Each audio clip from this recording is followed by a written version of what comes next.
Pwede bang gamitin ang diesel oil sa isang gasoline engine?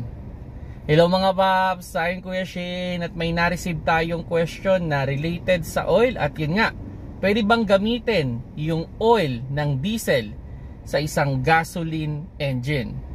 Well, technically, may mga oil kasi na pwede mo siyang gamitin sa isang diesel engine at sa isang gasoline engine. Normally nakatag yan o nakalabel naman yan. Now, kung ganun yung oil ninyo na pwede dun sa dalawa, i-check nyo yung kanyang viscosity. Yan yung may number. Yung dalawang number, tas may W.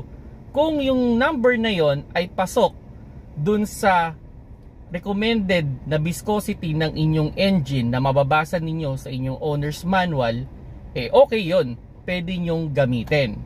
Pero halimbawa, yung oil na binili ninyo is nakatag na pang diesel lang or nakatag na pang gasoline lang, hindi mo pwedeng gamitin yon sa magkaibang engine.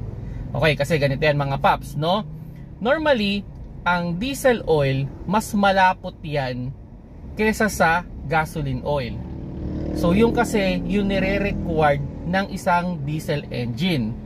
So, halimbawa, yung diesel oil na malapot, nilagay ninyo sa isang gasoline engine, so may tendency na mahirapan yung pump or hindi malubricate yung mga component dahil nga mas malapot siya, pwedeng hindi siya makapenetrate dun sa mga passage or hindi niya pa mapuli lubricate. So ang ending, pwedeng masira yung inyong engine. At ganoon din naman, kung masyadong malabnaw yung oil na nilagay ninyo sa isang diesel engine na sabihin na natin talagang medyo hardworking yung diesel, so pwedeng makulangan naman din ng oil yung isang diesel engine o hindi siya makapag-lubricate ng maayos kasi nga parang mas mabilis na nag-i-slide yung oil, so pwedeng makasira din sa makina. Kaya ang advice ko sa inyo mga paps, check ninyo yung viscosity, i-check ninyo yung oil ninyo kung pang diesel ba talaga yan or pang gasoline. So kung nagustuhan nyo yung video, paki-like na lang mga paps.